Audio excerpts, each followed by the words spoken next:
The air outside the old animal shelter was biting. Winter's chill clawed through every gap. But inside the lobby, the silence was heavier than the cold. 6-year-old Emma Williams stood just beyond the doorway. Her small fingers clung tightly to the hem of her mother's coat. Her eyes were wide, quiet, unmoving. They did not wander like most children's eyes do. They stayed fixed ahead, searching for something, even she could not name. Claire Williams, a former combat medic turned full-time mother, looked down at her daughter with quiet concern. It had been 8 months since the accident. 8 months since the training explosion that had taken her husband, Captain Robert Williams. And 8 months since Emma had last spoken a single word. "Let us just look," Claire whispered, more to herself than to Emma. Her voice was soft, practiced. She had learned to speak that way since silence became their shared world. The shelter manager, a kind-faced woman named Janet, led them past rows of kennels. Barking echoed through the narrow hallway. Eager pups jumped and yelped. But Claire kept her eyes on Emma. She had read that animals could help grieving children. That maybe, just maybe, a gentle companion could spark something in Emma again. But as they passed each kennel, Emma's expression did not shift. No flicker of interest, no glance. Not even a whisper of movement. Janet smiled gently. "We have a few more in the next hall. Maybe something will click." Claire nodded. Emma said nothing. Outside, the wind howled through leafless trees. And just beyond a staff door marked restricted, something waited. Something silent and unexpected. As Claire stopped to speak with Janet about paperwork, Emma quietly let go of her mother's coat. Her feet moved on their own, drawn toward the side door. A faded metal sign read restricted, staff only. But the latch had not caught properly. Emma's small hand pushed it open. The hallway beyond was dim. Sterile, cold. Fluorescent lights flickered above. The air smelled of antiseptic, and something else, fear. At the far end, a technician in blue scrubs coaxed a frail German shepherd forward. The dog's ribs pressed through his patchy coat. Each step trembled beneath him. There was no light in his clouded eyes. Only the haze of quiet resignation. Emma froze. There was something about the way his ears curved. The slow, heavy steps. The long scar down his side. Her heart skipped a beat. She knew him. "Stop," she whispered. No one heard. Then louder, her voice cracking from months of silence. "Stop." The technician stopped in his tracks, startled. Claire burst through the door, her face pale, her eyes searching. "Emma!" But the little girl was already moving. She ran to the dog, tears streaming, and wrapped her arms around his fragile body. "This is Daddy's dog," she said.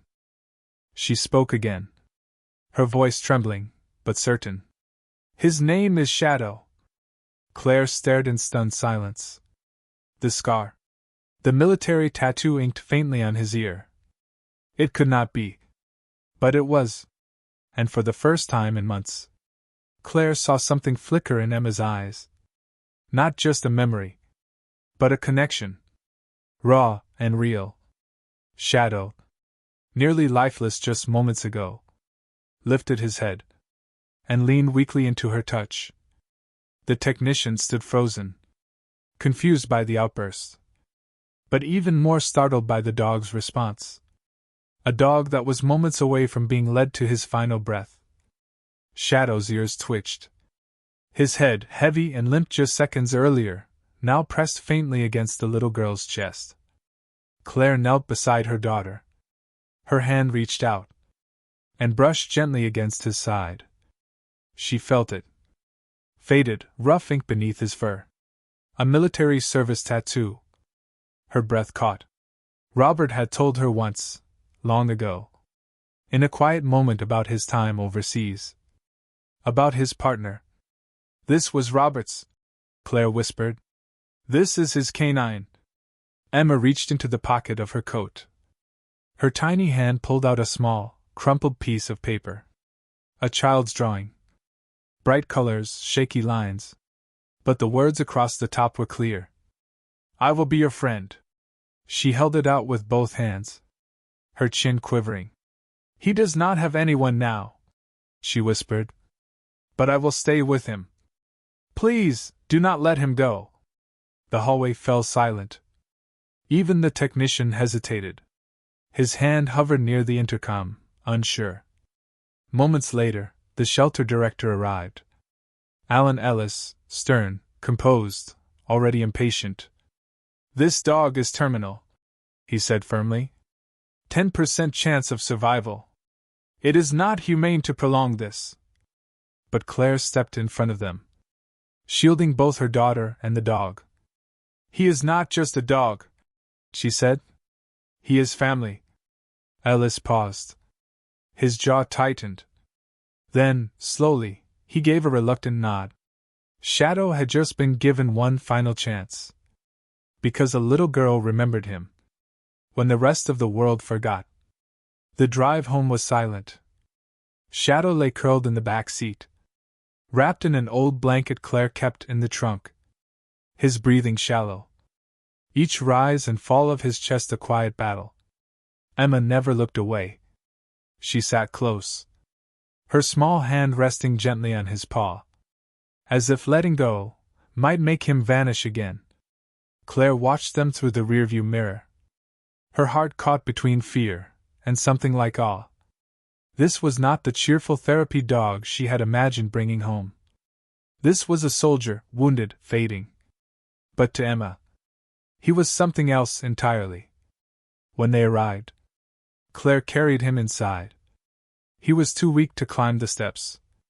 She laid him gently on a thick cushion near the fireplace, set out a bowl of water and soft food. But he barely touched it. Emma moved quietly. Without a word, she returned with her softest blanket, carefully tucked it around him.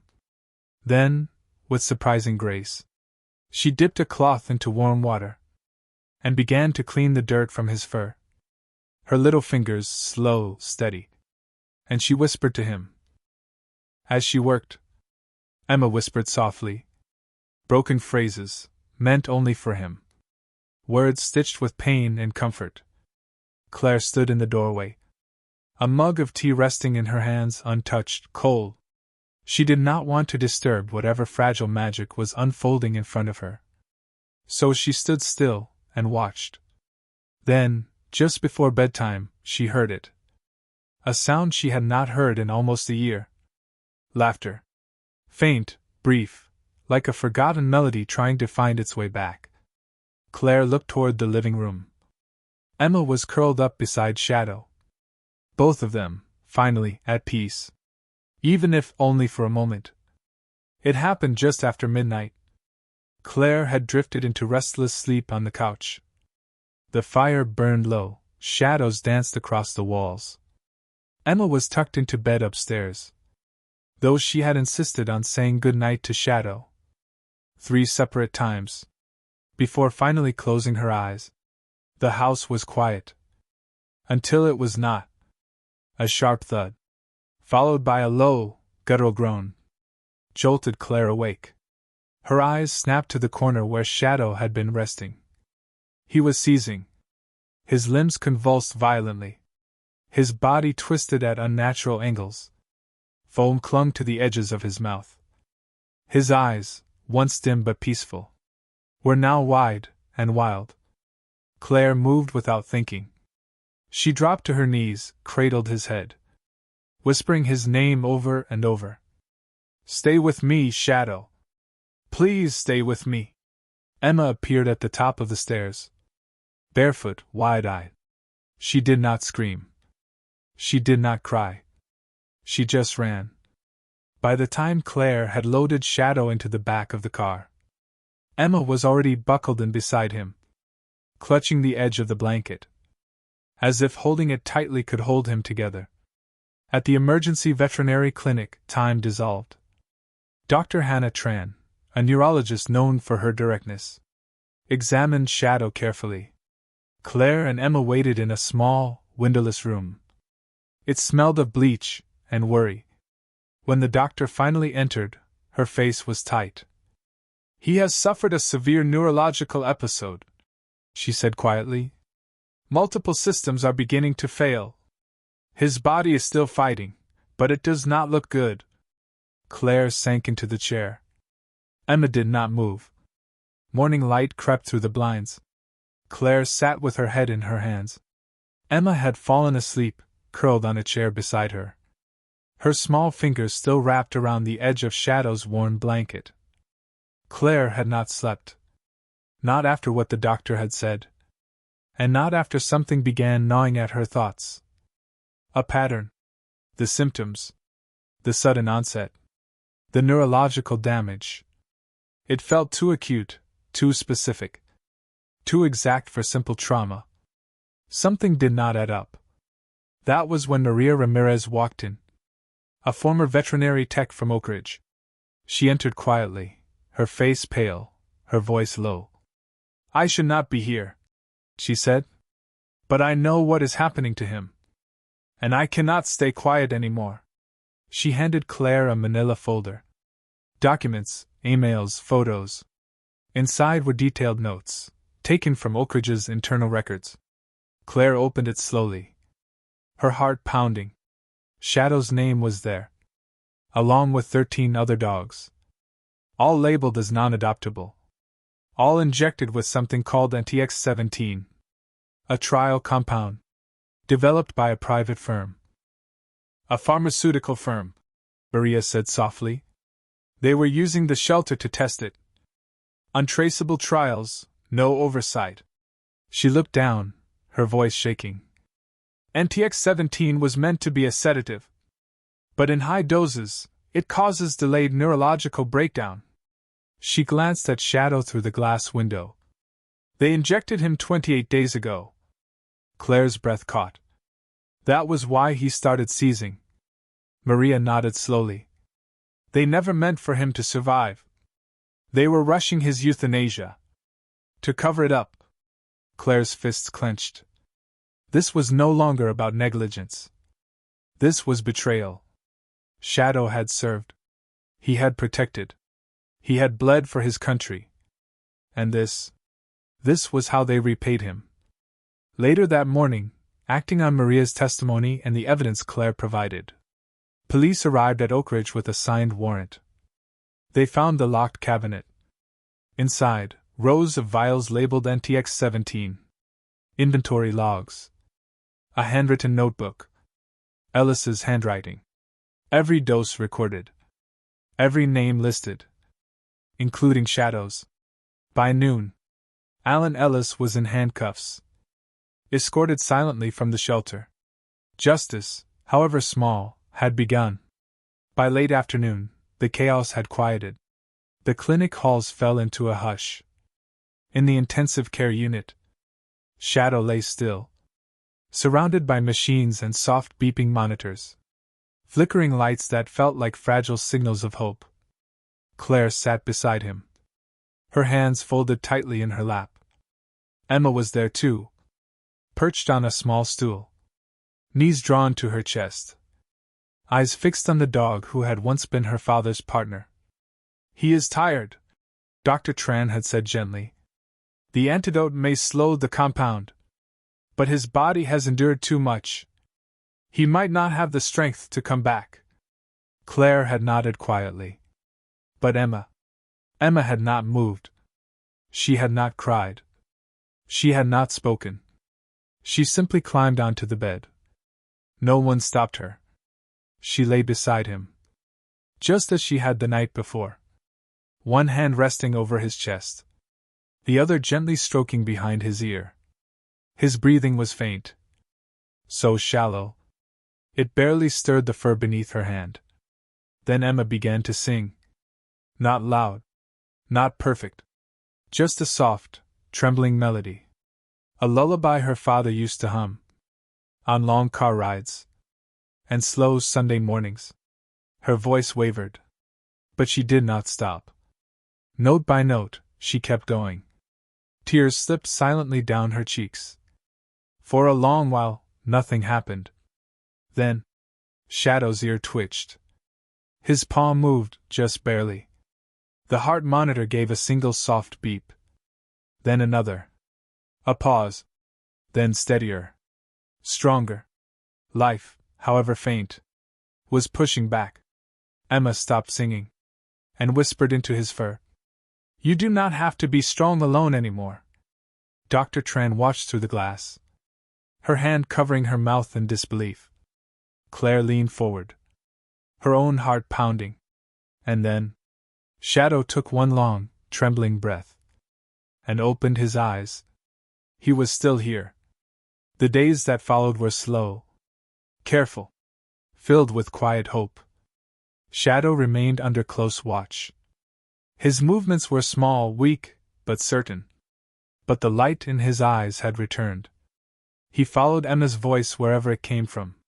His ears perked the moment her footsteps echoed down the hallway. Each improvement, every small lift of Shadow's head, every flick of his tail, felt like a victory. Emma never left his side. She read to him from her favorite picture books, held his paw while he slept, and whispered promises only a child could make, and mean with her whole heart. From the doorway, Claire watched, and she saw something else begin to bloom. Emma was speaking, not just to Shadow, but to Claire, to Dr. Tran, to herself. Her voice, once locked away by grief, had returned, not in grand speeches, but in soft, everyday sentences. He is hungry. He needs water. I think he likes this song. It was not just recovery. It was restoration. Shadow's records were reviewed. His military tattoo confirmed. His service history. His placement with Captain Robert Williams, all verified. He had been declared missing in action after the explosion. Lost in the confusion. Relocated to a public shelter. Without identification. Then, the army sent someone. An officer in uniform arrived with something Claire had not expected. A certificate of service. And a Medal of Honor. Awarded posthumously to Shadow. For his time in combat. Claire held it in her hands. Her throat tightened.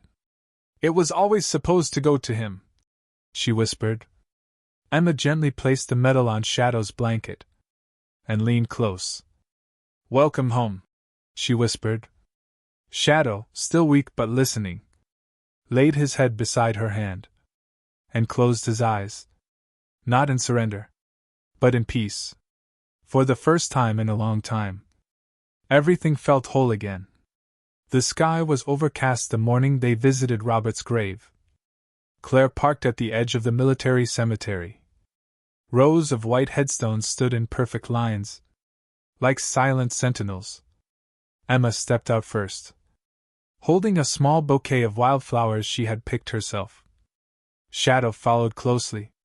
His pace was slower, but steady. His gait more confident than it had been in weeks. He walked without a leash. Claire carried nothing, except her thoughts. They stopped at the stone etched with Captain Robert James Williams. Emma placed the flowers gently at its base. Then, she reached into her coat pocket and pulled out the crumpled drawing she had kept all this time. The one she had shown to Shadow that very first day at the shelter. I will be your friend. She set it beside the flowers. Carefully. For a long moment, no one spoke. Then, quietly, Claire knelt beside her daughter. He would have been proud of you, sweetheart. Of both of you. Emma looked up. Her eyes filled with something deeper than sadness. Something that looked like understanding. Shadow stepped forward, lowered his head to the stone. He sniffed once, then sat. Still. Silent. Alert. As if standing guard. One last time. For his former handler. Then, he let out a single low bark. It was not loud. It was not desperate. It sounded like a report. Mission complete. Claire rose to her feet. Reached for Emma's hand. The little girl took it. And together, they turned to leave. Shadow trailed just behind them, loyal as ever. As they walked back through the quiet rows of marble, Claire glanced down at her daughter. Her voice warm, steady. "We are home now, sweetheart. And we are whole again." And in that moment, beneath the gray sky, in the stillness of remembrance, the weight of grief gave way to something stronger. Something enduring. Love.